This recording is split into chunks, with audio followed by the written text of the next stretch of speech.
Erie Elementary. School freezes over. By Jack Chabert, New York Times best-selling author. 1. The storm. I can't even see outside, Sam Graves said to his best friends, Antonio and Lucy. It was morning in Miss Grinker's third-grade class and Sam and his friends were at their desks. A huge snowstorm was blowing outside. I've never seen so much snow, Lucy said. Antonio groaned. I can't believe we didn't get a snow day. I should be at home on my couch. But Sam wasn't at all worried about the weather. He was too busy looking forward to after-school hockey practice. Sam was terrible at most sports but not hockey. He was one of the best skaters on the team. Ms. Grinker and some of Sam's classmates stood at the window. Lucy leaned across her desk and whispered, "While everyone's watching the storm, let's look at Orson Erie's notes." Sam nodded. Good idea. Orson Erie was a mad scientist. He was also the architect who designed Erie Elementary almost 100 years ago. Orson Erie found a way to live forever. He became the school. Orson Erie was the school, and the school was Orson Erie. Erie Elementary was a living, breathing thing that fed on students. Sam was the school hall monitor, and Lucy and Antonio were assistant hall monitors. It was their job to protect everyone. They were the only students who knew the awful truth about the school. A few weeks earlier, the three friends had found Orson Erie's old science book. The mad scientist hadn't wanted them to see the book. He had tried to get it back by attacking the science fair. After defeating a giant volcano, Sam and his friends found out why Orson Erie didn't want them reading the book. It was filled with his notes. Sam and his friends couldn't bring the actual book to school. It was too dangerous. Instead, they took photos of the book's pages using Antonio's phone. Antonio made sure no one was looking, and then slipped out his phone. Orson must have written about his creepy plans in here, he whispered, as Sam and Lucy peered over his shoulder. Suddenly, he said, "Look at this." Orson wrote, "Ways I could return." Return? Lucy said. What could that mean? Good question, Sam thought. Orson already cheated death by becoming the school. So what could return mean? Before Sam could respond to Lucy, the wind howled. It sounded like thunder. The windows rattled and the walls shook. Whoosh! Boom! Wham! The windows flew open. Thick snow blew into the classroom. The storm was now a full-on blizzard. Students, shut those windows, Ms. Grinker ordered. Sam leaned closer to his friends. As soon as we mentioned Orson's plans to return, the storm got worse. It's like Orson knows we're learning too much, said Lucy. Students struggled to shut the windows, but the wind was too strong. Antonio looked outside. Do you think? Sam nodded. Yes. I think Orson Erie is controlling the weather. 2 winter worries. It was chaos in the classroom. Some students kept trying to close the windows. Others ducked under their desks. Snow and ice-cold rain blew inside. All anyone could see was white, white, white. It was like the school was now at the very center of a terrible blizzard. Noises came from the radiator in the corner. The radiator rattled and shook.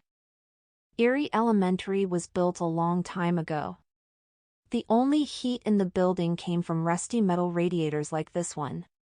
Suddenly, there was a long, loud high SSSSSSSS. The radiator shut off completely. Sam realized things had just gone from bad to worse. It felt like the temperature had dropped about 20 degrees in seconds. Antonio eyed the thermometer on the wall. He recently did a science project on temperature, so he knew 32 degrees was when water turned to ice. Guys, Antonio said. If the heat doesn't come back on soon, we'll all freeze. Sam's eyes darted to Antonio's phone. What else does Orson's note say? He asked. The school became angry after you read it aloud, so it must be important. The friends hurried to read more. Sam saw the words, a strong freeze is needed for my plan to work. Just then, the loudspeaker squealed. The principal's voice came on. Students, school has been cancelled. Snow day, some students cheered. Silence! Ms. Grinker barked. The principal's voice continued, parents have been called. Please go to your lockers and get your belongings. All classes report to the gym. Wait there until your parents arrive. The students followed Ms. Grinker out into the hall. Sam, Antonio, and Lucy were the last to leave. Just before they stepped into the hall, the windows suddenly slammed shut. Sam gasped. He saw ice forming around the edges. The windows were being sealed shut. It's like the school is locking all of us inside, Sam thought. We need to check the front entrance, Lucy exclaimed. Sam and his friends raced into the hallway. They ran to the large doors that led outside. Sam pressed his face to the window. He saw huge piles of snow forming against the door. Even worse, Sam saw ice forming on the door hinges. Oh no, Sam said. He pushed on the door. But it wouldn't budge. Let's all try at once, Antonio said. The three friends threw their shoulders into the door. It still wouldn't open.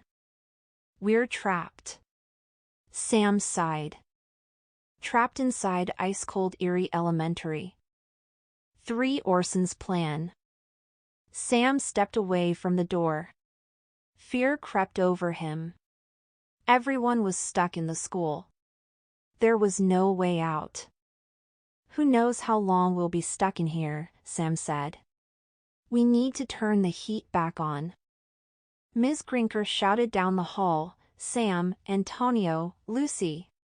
Hurry up and get your things. The 3 friends quickly slipped into their jackets and grabbed their backpacks. The binder is in my backpack, Lucy whispered. Lucy had filled a big binder with everything they knew about Orson Erie. It contained blueprints of the school, notes, and more. Ms. Grinker led her bundled-up students to the gym. Sam looked at the phone while Antonio and Lucy walked ahead. Suddenly, Sam stopped in his tracks. His friends turned as he read words that changed everything. Orson Erie wrote, "Once the temperature drops to 13 degrees, I will return in my human form." Lucy gasped. Do you mean? Sam nodded. I think Orson was exploring ways of coming back to life for real. Like, all the way back. A person again. Antonio rubbed his hands together as they continued walking. A real, flesh-and-blood Orson Erie? Antonio said. Now I've really got goosebumps. But I'm not sure if they're from fear or the freezing cold. The thought of Orson Erie returning terrified Sam. He had battled the monstrous school many times. Each fight had been awful in its own way. But Orson Erie appearing as a real person was horrifying. He'd be back from the dead. He could go anywhere and do anything. He'd be more powerful than ever. The sound of hundreds of chattering students filled Sam's ears as he walked into the gym. It's smart to have everyone in one room, Antonio said to his friends. Body heat should help keep us warm. Hall monitors, Ms. Grinker said as she pulled Sam and his friends aside. Please take a quick walk around the school. Check for students who are dilly-dallying. Great, Sam thought. Ms. Grinker just gave us the perfect excuse to leave the gym. You got it, Ms. Grinker, Antonio said. The friends rushed into the hall. We'll look for stragglers first, Sam said. Then we'll get on with our real mission. As soon as the friends were out of sight, they began running. The halls were long and winding. Sometimes Erie Elementary reminded Sam of a maze. Soon, they had circled the entire school. Everyone was inside the gym. Okay, Sam said. Now we need to get the heat turned back on. Yeah, Lucy agreed. Before Orson comes back in human form. Just then, a long shadow fell over them. Sam's hair stood on end as he slowly turned around. 4. The Wet Walk. The shadow belonged to Mr. N'Kobe, the old man who took care of the school. Sam breathed a sigh of relief. Phew! Mr. N'Kobe was the one who had chosen Sam to be the school's hall monitor. He had told Sam, Antonio, and Lucy the truth about the school. It was a secret shared by just the 4 of them. Oh man, are we glad to see you, Antonio said. We're all trapped, Lucy exclaimed. And Orson Erie is behind this wild storm. He's trying to come back as a real person, Sam said. Mr. N'Kobe ran his fingers over his wrinkled chin. I've long feared that was Orson's plan. We think this big freeze is part of Orson's plan to return, Sam said. So we need to warm things up fast. How do we turn the heat back on? The heat in the school has always been fussy, Mr. N'Kobe replied. Just tell us what to do, Sam said. You'll need to go to the teacher's lounge, Mr. N'Kobe said. There, you will find a thermostat. Turn it up to the highest possible temperature. That should force the radiators back on. That's all? Antonio asked. Easy. Mr. N'Kobe shook his head. At Erie Elementary, nothing is ever easy. He looked back at the gym. I'll keep Ms. Grinker busy. Good luck. The friends took off running. But, as Sam turned the first corner, he saw that Mr. N'Kobe was right. This wouldn't be easy. The windows all flew open at once. The blizzard stormed into the hallway. Snow filled the air, and icy water splashed down. The 3 friends huddled together. Lucy shouted over the howling wind. Orson's bringing the storm inside. To stop us. Slushy water flooded the hallways. Soon, this water will turn to ice, Sam said. If the floors freeze, we'll never make it to the teacher's lounge. We'll be slipping and sliding everywhere.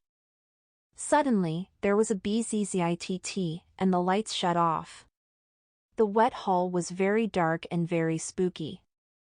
For a moment, the wind stopped wailing. A loud creaking sound filled the hall. Sam turned to see the bathroom door opening. But nobody stepped through the doorway. Instead, something shiny and metal rolled out.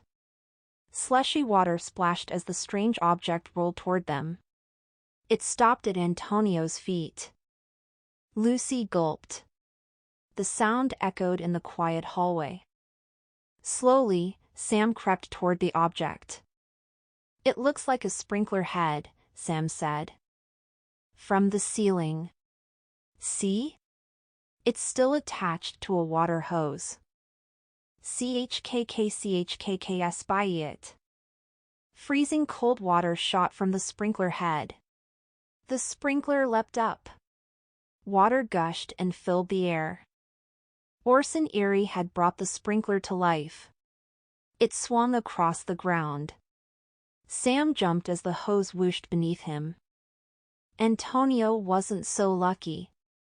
The sprinkler snapped out and wrapped around his ankle. "It's got me!" Antonio shouted. Sam and Lucy ran toward him. But they were a moment too late. The hose tugged. Antonio toppled over. His cell phone slipped from his pocket and clattered to the floor. Lighting fast, the sprinkler yanked Antonio into the bathroom. Antonio cried out. But his shrieks were cut short as the door slammed shut. "5 frozen!" Sam sprinted toward the bathroom door. "Come on, Lucy," he shouted. Lucy scooped up Antonio's phone and ran after Sam. Together, they tugged on the knob, but the door wouldn't open. "We're coming, Antonio!" Sam yelled through the door. Lucy looked around, then exclaimed, "Let's grab a tool from Mr. Nakobe's supply closet. It's just down the hall." Sam and Lucy's shoes splish-splashed as they raced down the dark, wet hallway. Lucy yanked open the closet, and both friends rushed inside. "A hammer!" Sam said, grabbing the tool. "This should work." Seconds later, they were back at the bathroom. They could hear Antonio calling for help. "Hang on, Antonio!" Lucy shouted. Sam banged the hammer on the doorknob. The third time he swung, there was a loud crack. The knob broke. Sam and Lucy pushed open the door. With horror, they saw that Antonio's feet were frozen to the floor. The water had turned to ice. Worst of all, the sprinkler was back up in the ceiling, spraying water. Gallons of freezing cold water rained down. It was like there was a huge rainstorm inside the bathroom. Lucy quickly leapt up onto a chair near the door. She stuck out her hand and hoisted Sam up. Ice water pooled beneath them. Antonio's hair and eyebrows were turning to ice. I can't move," he said. His teeth were chattering. "I'm STSTSTST stuck." Sam had never seen Antonio look so scared. He was shivering, and his eyes were tiny slits. Sam knew that Erie Elementary was a living, breathing monster. To stay alive, it must eat.